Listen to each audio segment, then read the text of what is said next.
Hoje é quarta-feira, dia 20 de dezembro de 2023. Aí temos quinta, sexta, sábado, no domingo já é véspera de Natal. Mais uma semana e acaba. Eu vou tirar uns dias, então esse é o último ponto de partida de 2023. Fim de ano, todos nós meio que olhamos para trás, né? Olhamos para o todo. O que foi que deu certo? O que deu errado? Quais as brigas que tivemos? Com quem que a gente fez paz? E é disso que eu queria falar. Não sou uma pessoa religiosa, não sou cristão. Mas estamos num país cristão e essa é uma época de comunhão. Eu sou brasileiro, então esse sentimento bate. De tudo que a gente perdeu nos últimos 10 anos, a coisa mais preciosa foi a ideia de comunhão. Perdemos o sentido do todo. Eu estou pensando nisso desde a semana passada, a partir de um comentário do Letouf. É um comentário inteligente, educado, culto, informado e do qual discordo em termos fundamentais. Tenho um certo prazer, sabe, em conversar com franqueza, com cordialidade quando a gente discorda. É assim que a gente possibilita a transformação da sociedade. Então, entre aspas, Pedro, achar que em algum momento da nossa história fomos um único povo me soa freiriano demais. Nunca fomos um único povo. Até porque a maior parte da população brasileira é descendente de escravos sequestrados das suas terras e forçados a trabalhar em sua terra, numa terra que não era sua. Não creio que identificação cultural desague num sentido de um único povo. Fecha aspas. Hoje eu queria defender aqui que somos sim um povo só, com coisa demais em comum para abandonar esse sentimento de que estamos juntos, de que precisamos voltar à comunhão. Mas eu entendo também que minha visão é minoritária, que por muitas razões pode, em alguns cantos, até parecer ou ser percebida como uma visão conservadora. O comentário é feliz porque representa muito bem o zeitgeist, o espírito do nosso tempo. Para a maioria das pessoas preocupadas com o Brasil hoje, pessoas que leem, que debatem, essa leitura do Letouf vai parecer quase um truísmo, parece estar listando um fato acima de qualquer debate, algo com o qual um conjunto grande de pessoas razoáveis tenderão a concordar. Esse conceito, quando a gente discute filosofia política, é muito importante para compreender uma sociedade numa determinada época. Aquelas ideias com as quais um conjunto grande de pessoas razoáveis tenderão a concordar. Não estamos falando aqui de pessoas radicais, não estamos falando aqui de pessoas desinformadas. É a média culta e ponderada, moderada de uma sociedade. Nunca fomos um único povo. Parte de nós descende de pessoas sequestradas de suas terras e forçadas a trabalhar noutro canto do mundo. Ele não falou, mas poderia dizer também. Parte de nós descende dos indígenas que estavam aqui, cuja terra foi tirada, capturada, que foram também escravizados, exterminados por doenças europeias, por destruição do ecossistema que os sustentavam, por tiro. Não creio, diz ele, que identificação cultural desague num sentido de um único povo. Sabe, eu não acho que essa palavra freiriano seja uma ofensa. A visão freiriana que ele cita é uma referência ao livro Casa Grande e Senzala do sociólogo pernambucano Gilberto Freire. O livro serviu de base à ideologia do Estado Novo. O Freire foi o primeiro cara que falou, ainda na década de 1930, que nós brasileiros somos um povo formado pelo encontro de 3 grupos de humanos. Os indígenas que calharam de viver aqui nesse pedaço do mundo em 1500, povos subsaarianos, principalmente Banto e Yorubá, povos da África, e europeus, principalmente ibéricos, principalmente portugueses. Essa ideia que o Freire trouxe serviu de base à ideologia construída no Estado Novo a partir de 1937. Serviu de base também durante a ditadura militar. Eu fui educado em livros que diziam isso mesmo, que diziam até uma coisa que o Freire nunca falou, que o Brasil formava uma democracia racial. Todos os livros didáticos de quando eu era menino tinham aquele desenhozinho, uma coisa meio aquarelada do estilo dos livros didáticos dos anos 70 e 80, do indiozinho, do pretinho, do branquinho, 3 meninos de mãos dadas, sorridentes. O Freire é muito criticado hoje em dia. Ele foi um dos fundadores do pensamento sobre o Brasil. Ele, o Caio Prado Júnior, o Sérgio Buarque de Holanda. O Freire era, sim, um cara mais conservador. Não tanto quanto o Sérgio Buarque dos anos 30, tá? Mas quando a gente compara com Caio Prado, por exemplo, ele era bem conservador. E a visão dele, do Freire, foi tão influente por tanto tempo, foi tão particularmente influente durante as 2 ditaduras, que é natural uma repulsa. É quase como que recusar a visão de Brasil que os ditadores tentaram impor, sabe? Não é só isso. É também reconhecer, embora ele nunca tenha dito isso, que não tem nenhuma democracia racial aqui, que a sociedade é muito desigual e que um dos principais cortes pelos quais a desigualdade se dá é por raça. Não é apenas uma desigualdade econômica, é de acesso à educação, portanto, de acesso a oportunidades. Criança demais não tem a chance de sonhar com uma vida melhor que a dos pais pelo simples fato de que não parece haver espaço pelo qual se possa deslizar e escapar daquela vida. E ainda assim, enquanto o Zeitgeist, agora que o Natal se aproxima, me permitam argumentar que reconhecer toda a desigualdade não exclui a ideia de que somos, sim, um só povo. Eu sou Pedro Doria, editor do Meio. Esse aqui é o nosso último encontro do ano. 2023 foi um ano bom para a democracia brasileira, mas foi muito ruim para o jornalismo brasileiro. A maioria dos veículos termina o ano com menos assinantes do que tinham em dezembro de 2022. Isso quer dizer menos repórteres, menos informação. Isso quer dizer mais espaço para desinformação. Nós temos duas modalidades de assinatura no Meio. Custa R$15 por mês, só R$15 a mensal, ou R$150 por ano. 2 meses saem de graça. Jornalismo precisa dos seus leitores, dos seus espectadores. A gente precisa de vocês.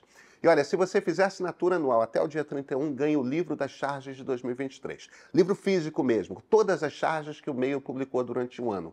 É quase uma historinha ilustrada de 2023. O livro vai ser enviado no meio de janeiro. E esse aqui? Esse é o ponto de partida.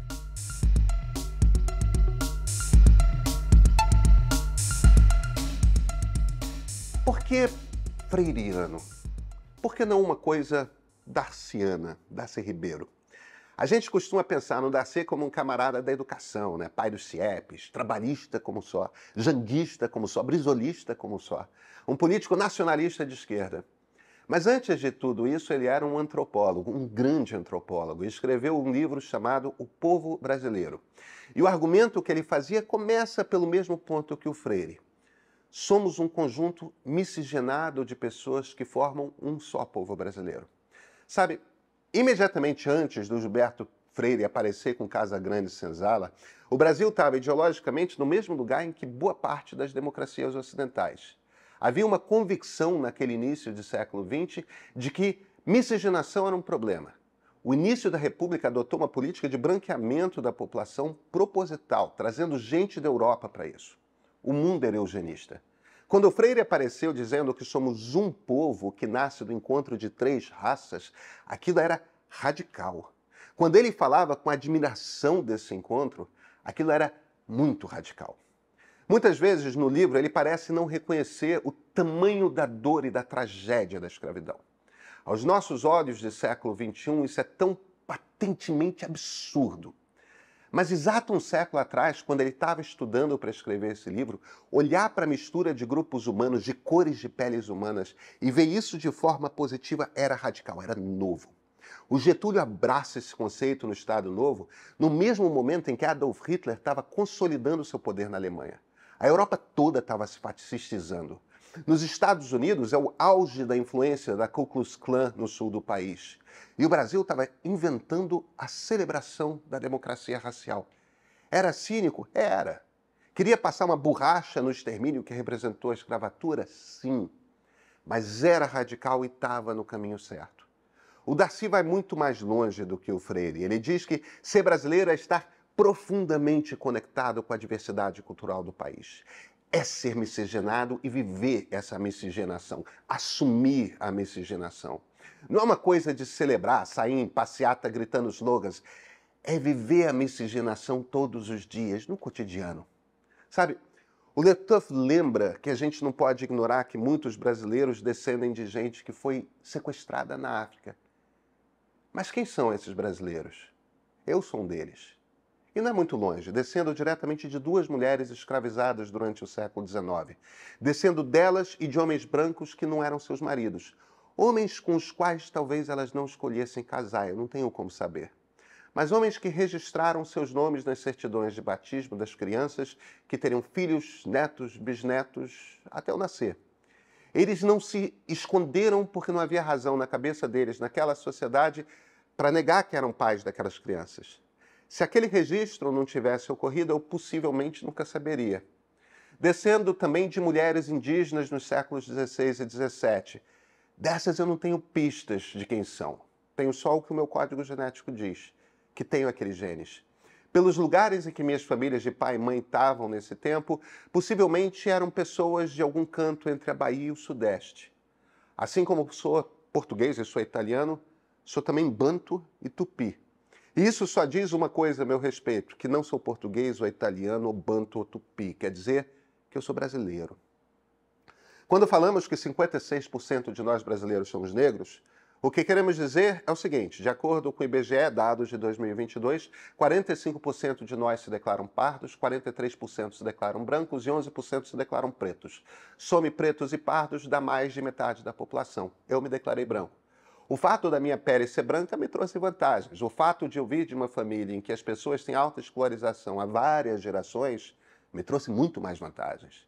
Meus avós com pele escura, com pele muito mais escura do que a minha, já tinham educação superior.